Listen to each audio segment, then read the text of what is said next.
Buenas tardes, en esta ocasión vamos a abordar un poco, ya para entrar un poco más en lo que es la parte de la psicopatología infantil, pues una disciplina, una parte, una rama de la psicopatología infantil que es la psicopatología del desarrollo.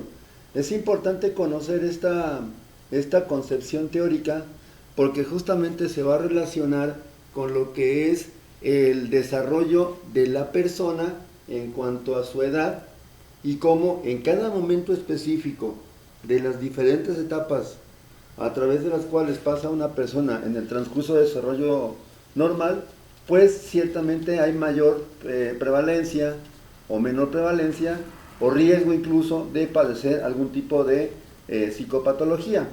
Para ello empezamos con un concepto que justamente nos remite a este principio tan importante del desarrollo, que justamente es el hecho de que todo mundo, todo organismo siempre está en continuo desarrollo. Nosotros los seres humanos, pues obviamente empieza nuestro desarrollo a partir de la concepción y finalmente va a finalizar cuando el sujeto pues llegue a la senectud y finalmente muera, ¿sí? Entonces, en ese sentido, finalmente este principio que se llama ontogénesis pues tiene que ver con esa idea de que en el desarrollo de una persona es una constante el desarrollo. Y en este caso, cada etapa del desarrollo, pues ya sabemos desde los principios de la psicología evolutiva, hablamos que cada etapa va a tener en mayor o menor medida características específicas que le son propias, ¿sí? Por ejemplo, el niño que aprende a caminar, ¿sí?, tiene mayor potencial de aprender en comparación con un adulto mayor que tal vez quiera aprender a tocar un instrumento. Algunos autores señalan que en ese sentido las habilidades intelectuales siguen desarrollándose independientemente de que el desarrollo físico sea mucho más lento que en los primeros años de vida, pero aquí lo esencial es entender esto, que este desarrollo del ser humano empieza siempre desde la etapa embrionaria hasta la senectud y que va siempre en etapas caracterizadas cada una principalmente por dos cosas: un periodo crítico y un periodo sensible, donde cuando hablamos de periodos críticos nos referimos a esta etapa crucial del desarrollo donde tiene que alcanzarse o tiene que lograrse a fuerzas de manera obligatoria una habilidad específica del sujeto. Ese sería un periodo crítico. De tal manera que cuando hablamos de periodos críticos en el caso del desarrollo humano, por ejemplo, el lenguaje, si el niño no empieza a hablar antes de los 5 años, una vez que traspase esa barrera de los 5 o 6 años de edad, puede ser que sí alcance el desarrollo, pero va a ser hasta cierto punto, va a ser algo completamente muy diferente a lo normal. Entonces, por lo tanto, se hablaría que el lenguaje tiene un periodo crítico del desarrollo. Lo mismo aplica, por ejemplo, para lo que es habilidades motoras, por ejemplo, el cálculo, la escritura, la lectura, el aprendizaje en lo general y las habilidades sociales interpersonales, que tienen todas un periodo crítico donde se supone que el niño o el sujeto debería de dominarlas, y si no lo hace, pues su desarrollo sufriría cierto trastocamiento, cierta dificultad que de alguna forma imposibilitarían al niño a desarrollarse normalmente o sanamente en los siguientes años o los siguientes días. Esa sería lo que es la idea de periodo crítico. Pero también tenemos periodos sensibles. En el caso de los periodos sensibles se maneja que son aquellos donde es más fácil que la persona, que el niño, desarrolle alguna habilidad específica. Por ejemplo, podríamos ponerlo como mencionar un ejemplo nada más, aprender a tocar un instrumento. Es más fácil que un niño desde chiquito se le enseñe a tocar piano, guitarra, no sé, a que a lo mejor un adulto ya aprenda después, ya avanzada edad, ¿sí? ¿Por qué? Porque finalmente en las primeras etapas del desarrollo, sobre todo de los 0 a los 6 años, el niño es capaz de aprender mucho más cosas de manera más rápida y más eficiente en comparación con otras etapas del desarrollo. Por lo tanto, también tendríamos que hablar que en el caso del desarrollo siempre van a influir o siempre van a estar presentes dos aspectos completamente distintos entre sí. Primero que nada, lo que es la influencia del medio ambiente, la naturaleza, ¿sí? Por ejemplo, también la cultura, pero también tenemos otra influencia que no podemos desdeñar, que sería la herencia genética, la herencia biológica.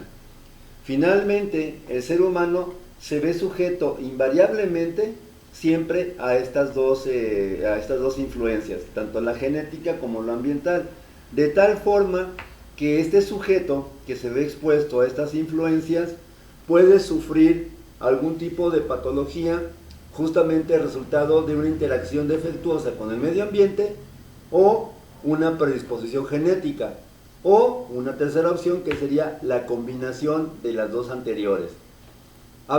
Cuando hablamos de psicopatología, hablamos en realidad no nada más de un trastorno conductual, un trastorno emocional, sino también de la parte cognitiva. Hay patologías que afectan justamente el proceso de pensamiento sano o normal de un niño. Por ejemplo, el retraso mental, el síndrome de Down, que es una forma de discapacidad intelectual, lo que es el autismo, donde pues finalmente se ve comprometida esa capacidad de desarrollar habilidades cognitivas. Por lo tanto, hablamos que existe una amplia relación recíproca entre lo que es el desarrollo y la psicopatología. En este caso, pues va a depender de varios factores esta relación recíproca.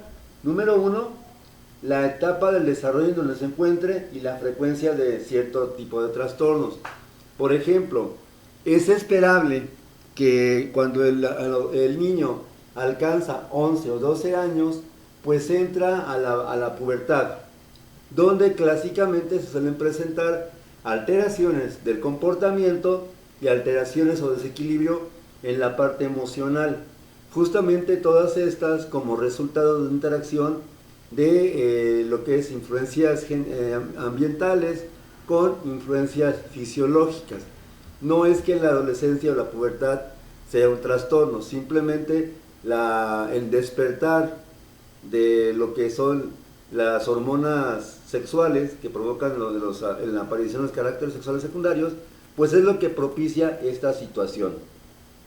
Ahora, en el caso de la infancia, suelen ser más frecuentes, por ejemplo, entre los 5 y los 8 años, trastornos del aprendizaje, lo que es dislexia, lo que es trastornos en la lectura, disortografía, discalculia, TDAH, posiblemente antes de esta edad escolar, autismo o discapacidad intelectual. También se esperan algunas alteraciones como por ejemplo encopresis, eneuresis y en lo general conducta desafiante negativista, que estas pues tienen como su mayor frecuencia a nivel estadístico en esos primeros años de vida. Ahora, tenemos que considerar como algo pues que ejerce mucha influencia lo que el autor Achenbach, que es un autor que habla de psicopatología del desarrollo, menciona como principio de la equifinalidad y principio de la multifinalidad, donde él maneja que a veces ciertas condiciones aparentemente psicopatológicas no necesariamente van a devenir o van a crear una alteración psicopatológica, ¿sí? Y a la inversa, que posiblemente un trastorno psicopatológico a veces puede deberse a distintas causas y no necesariamente aquellas que generalmente se presentan. A eso se refiere, y esto lo vamos a desarrollar un poquito más adelante, a esto se refiere este principio de equifinalidad y multifinalidad. Ahora, también para entender esta parte de los trastornos del desarrollo, la psicopatología del desarrollo, tenemos que entender que la mayoría de las veces las consecuencias de un trastorno siempre van a ir ligadas a la etapa de inicio, a la edad de inicio del trastorno. Es decir, en el caso del niño, cuando está en el proceso de adquirir las habilidades básicas del aprendizaje y presenta un problema de aprendizaje, pues la consecuencia inmediata va a ser pues una deficiencia en adquisición de esas habilidades tan básicas. Otro ejemplo podríamos tenerlo también cuando se habla de la adolescencia, volvemos con la etapa de la adolescencia, donde a lo mejor justamente ese desequilibrio hormonal que produce una amplia gama de cambios en el comportamiento, en las emociones y en el pensamiento, pues generalmente le va a llevar al adolescente o al adolescente a generar cierto tipo de consecuencias, generalmente problemas con las figuras parentales, problemas con las amistades, tal vez incluso problemas con el consumo de alguna sustancia prohibida, con el consumo de drogas. También, pues de la mano con esto va la noción de que un factor de riesgo puede variar según la edad. Por ejemplo, volvemos otra vez con en la etapa de la gestación, ahora nos vamos un poco más atrás. En la etapa de gestación, si una mujer fuma, toma, se droga o está expuesta a algún factor teratogénico o teratógeno, como alguna intoxicación por plomo, metales pesados, radioactividad, sustancias químicas o biológicas, esto puede provocar trastornos en el desarrollo pues a largo plazo, ¿sí?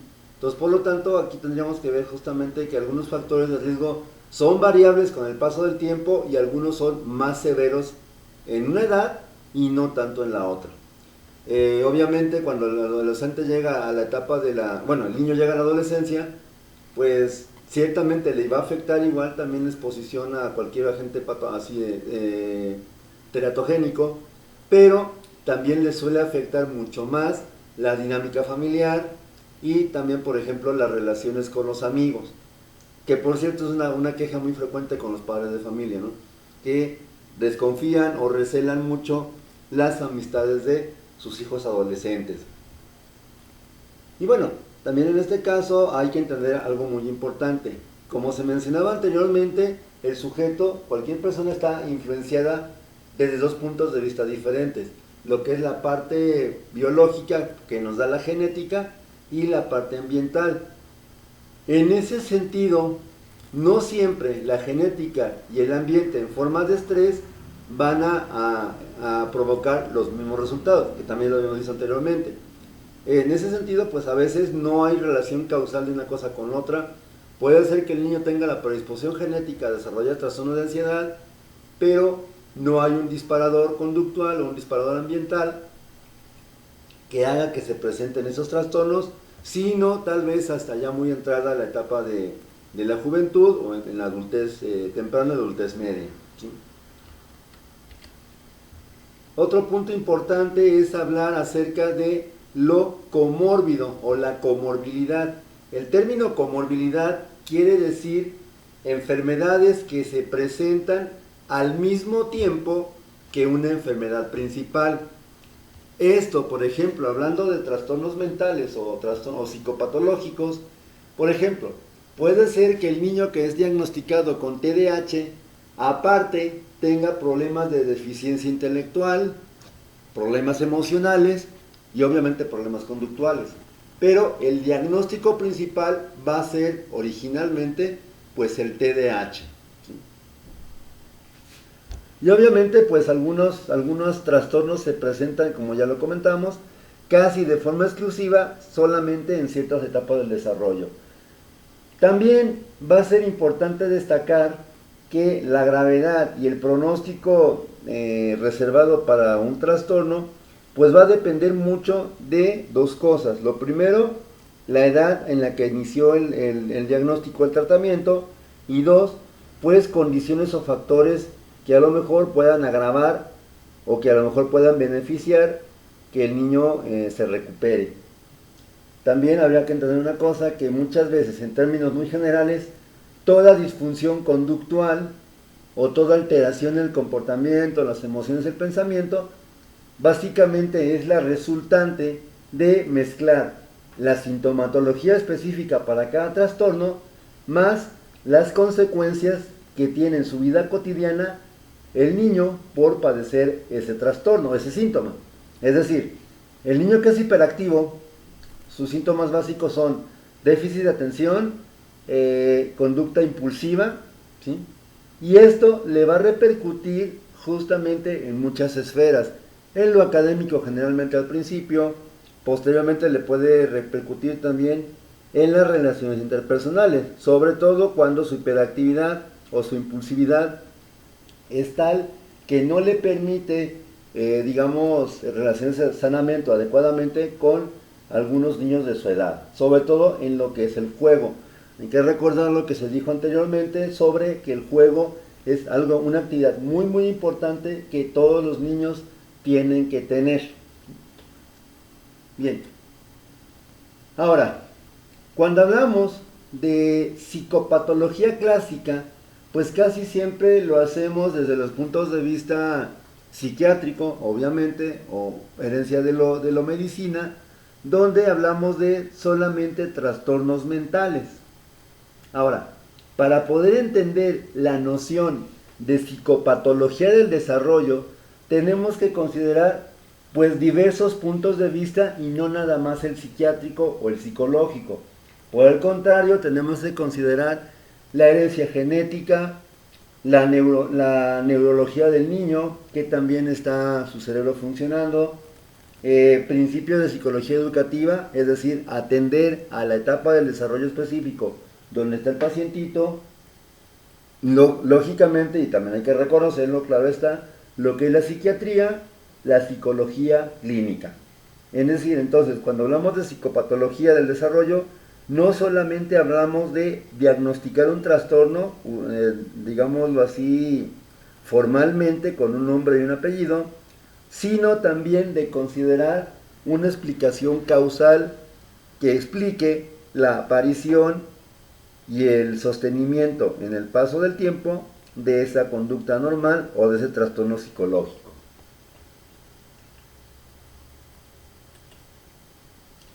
Pero hasta ahorita no hemos definido qué es la psicopatología del desarrollo. Entendemos como psicopatología del desarrollo el estudio y predicción de las conductas y procesos no adaptativos en el paso del tiempo. Es decir, estudiamos justamente la aparición de trastornos en una etapa específica del desarrollo y justamente con la finalidad de prevenir las conductas que no van a funcionar como mecanismo de adaptación del niño a una realidad a la cual se va a enfrentar. Alguna ocasión, con algún otro grupo, se comentaba lo siguiente: una de las funciones del psicólogo, pues ciertamente es la de diagnosticar, también la de describir, pero también la de pronosticar. Y en esta parte del pronóstico es donde de repente viene como esa ansiedad, esa incomodidad que nos genera, por ejemplo, cuando se habla de que si vamos a hablar de una cuestión que tiene que ver con prevenir una conducta, pues generalmente tenemos que hacer un estudio previo del sujeto para, en función del comportamiento anterior, prevenir una conducta posterior. A esa predicción se refiere esto, no desde un punto de vista, digámoslo así, sobrenatural, telepático incluso, sino más bien desde un punto de vista pues metodológico. Se analizan conductas específicas en un momento de tiempo, generalmente en el pasado, y en función de esa interpretación o de ese análisis, pues vemos la parte de lo que es el pronóstico que puede ganarse el niño. Ahora, para poder entender mejor y de una forma tal vez un poco más, conceptual, se maneja en lo que es psicopatología del desarrollo la idea de un fenotipo subclínico. El fenotipo, para poder entender cómo se crea, bueno, es la herencia más el entorno, que nos da como resultado el fenotipo. De igual manera, muchas patologías tienen una predisposición genética más una influencia del entorno, y esto nos dará como resultado justamente el fenotipo subclínico, que es aquella condición de personalidad que antecedió al desarrollo, a la creación de diversos síntomas. Un autor apellidado Rufe, en el 2009, habla o dice algo así, justamente en la obra de Achenbach, citado por él, donde nos dice que el trastorno psicológico ni se tiene ni se hace. Es decir, de alguna manera se va construyendo poco a poco con el paso del tiempo, pero de una manera dinámica. No de una manera, digámoslo así, mecanicista, sino inmóvil, que ya naciste así y así te vas a quedar. Más bien, muchas veces, retomando un poco esta idea del fenotipo subclínico, muchas veces es la presencia de lo que es una predisposición lo que determina que se presente la alteración o no se presente. Se insiste mucho en este punto, sobre todo por esta idea de que el fenotipo pues básicamente puede ser un antecesor de una patología, aunque no necesariamente lo va a ser. Bueno, continuando con la exposición, pues hablamos también que en el caso del desarrollo, pues básicamente va a haber un proceso. El desarrollo se puede entender como un proceso de cambio o de organización de estructuras psicológicas, estructuras neuronales, de estructuras de relación, pero también como una causa que propicia la alteración o la aparición de una alteración a nivel psicopatológico, donde, por ejemplo, tenemos esta idea de que un niño que a lo mejor tiene problemas con la autoridad, tiene problemas con la empatía, tal vez desarrolle en el futuro algún trastorno que tenga de personalidad que tenga que ver justamente con el espectro de lo antisocial, donde por definición el sujeto carece completamente de empatía ante el sufrimiento o las necesidades de las demás personas que lo rodean.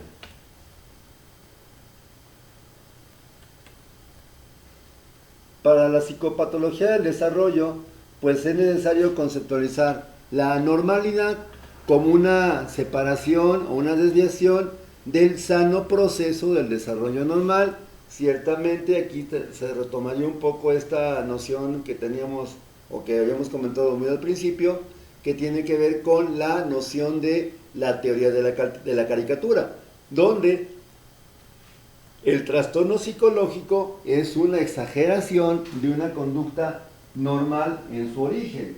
Por ejemplo, la ansiedad o la fobia es una exageración de esos miedos infantiles que pues el niño va acumulando durante el transcurso de su vida. Digamos, la timidez podría ser la resultante final de patrones de ansiedad o patrones de apego inseguro, ¿sí?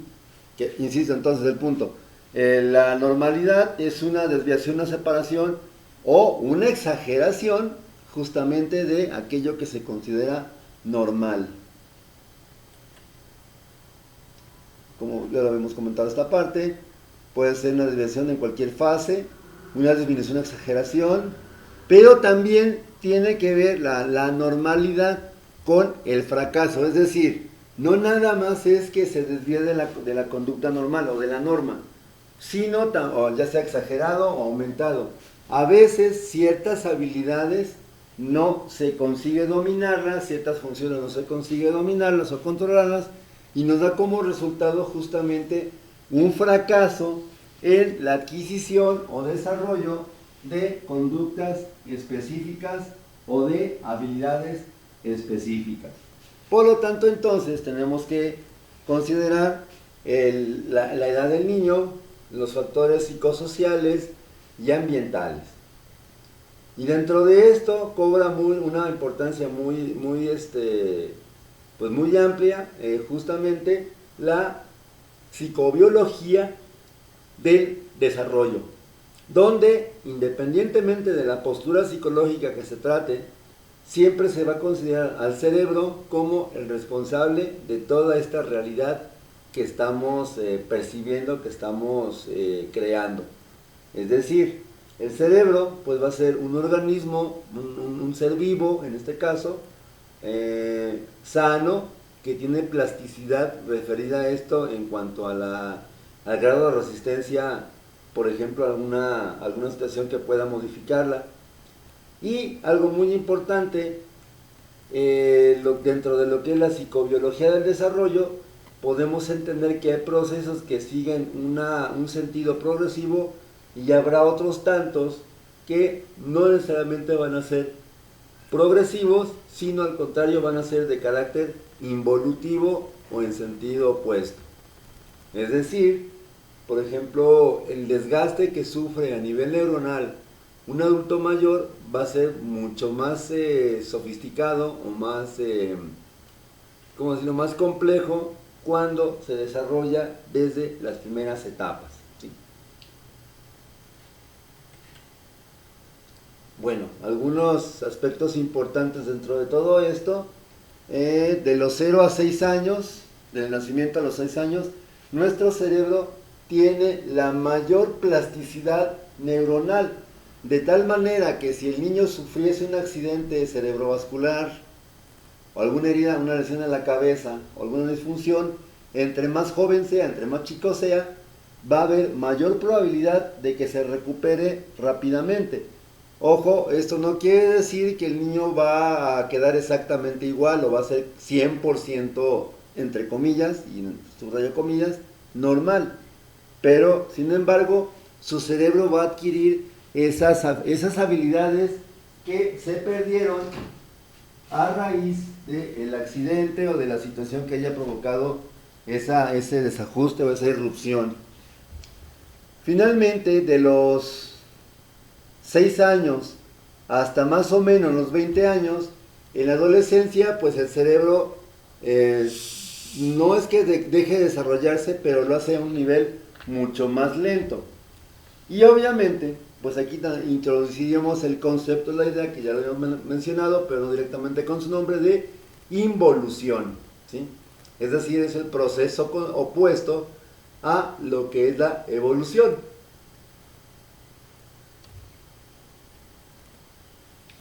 Solo como referencia, algunas estructuras importantes en el cerebro del niño: la corteza cerebral, que es justamente el asiento de toda la actividad pensante, toda la actividad superior; la sustancia blanca, que se compone en su mayoría de axones y cuerpos neuronales, donde se da la transmisión de la información, que también, para que esas neuronas puedan funcionar adecuadamente y de manera sana, tenemos lo que es la mielinización, que es una especie de capa de grasa que hace más rápida, que permite que la conducción nerviosa sea mucho más lenta, mucho más rápida. Otro punto importante va a ser el cuerpo calloso, que tiene que ver con ese cruzar de información desde un hemisferio hacia otro. Hay que recordar que nuestro cerebro está contralateralizado, nuestro hemisferio derecho controla la parte izquierda del cuerpo y viceversa. La sustancia gris, como ya habíamos comentado, tiene que ver con el procesamiento de información que va del exterior hacia el interior, es decir, por vía aferente. El lóbulo frontal y el córtex prefrontal, que tiene que ver con las funciones superiores cerebrales, como por ejemplo la atención compleja, la supervisión y control del medio ambiente, control emocional y control conductual. La corteza prefrontal lateral, que tiene que ver con funciones de tipo ejecutivo como por ejemplo la planificación, elaborar planes estratégicos o proyectos, o planes o metas, y lo que es también la elaboración de objetivos o establecimiento de objetivos. La amígdala, que tiene un papel muy importante en lo que es la parte de la respuesta emocional que tenemos. Y algo también esencial es la cantidad de neurotransmisores que puede tener un cerebro sano. Y también hablando de esto, hay que recordar que cuerpo, la conducta va a tener relación con el sistema hormonal en cuanto a que se segreguen, ¿sí?, diferentes tipos de conductas a cada neurotransmisor. Y justamente la dopamina juega un papel importante en todo esto porque va a ser el centro cerebral que se encarga de controlar o manejar la noción de gratificación. La razón por la cual un adolescente puede incurrir fácilmente en un consumo de drogas es porque finalmente su cerebro está habituado a no poder manejar eficazmente, valga la redundancia, la gratificación. Sabemos que hay sujetos que son muy demandantes, quieren gratificación ya en este momento, y habrá otros que generalmente pues son lo opuesto. Aprenden a demorar la gratificación, y suele ser que estos segundos, los que demoran la gratificación, suelen ser quienes tienen menos probabilidad de incurrir en algún tipo de conducta anormal o ilegal cuando llegan a la adolescencia.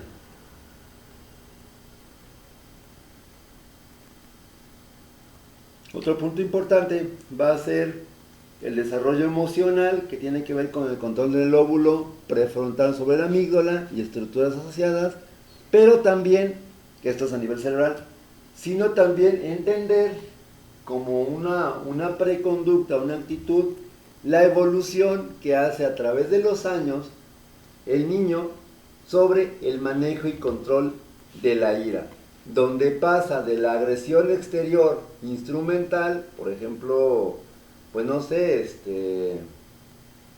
comprar, no sé, pollo, por ejemplo, para comer, y donde finalmente el sujeto que compra ¿cómo decirlo? Este alimento, pues si no lo consigue, va a empezar a sentir una frustración a sus deseos. Y puede ser que dentro de esto cada vez sea más su frustración y básicamente pues tienda a incurrir en comportamiento violento cuando no puede manejar de manera eficaz ese sentimiento de frustración o de impotencia o de incapacidad.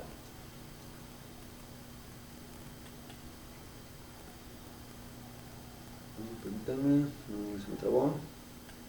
Ahí está. También en el caso de los adolescentes, pues se tiene que hablar de una fuerte relación entre lo que es la genética, la herencia, los factores ambientales y la etapa cronológica, sobre todo lo que es la fase de la pubertad, donde hay un incremento en las hormonas sexuales, particularmente las gonadotropinas. Hay mayor receptividad en la amígdala sobre lo que son las hormonas sexuales, y esto en pocas palabras es lo que detona la aparición o manifestación de lo que es la sexualidad, ya entendiéndola como una conducta y como un conjunto de valores, actitudes sobre tal o cual situación o sobre tal o cual persona, ¿sí?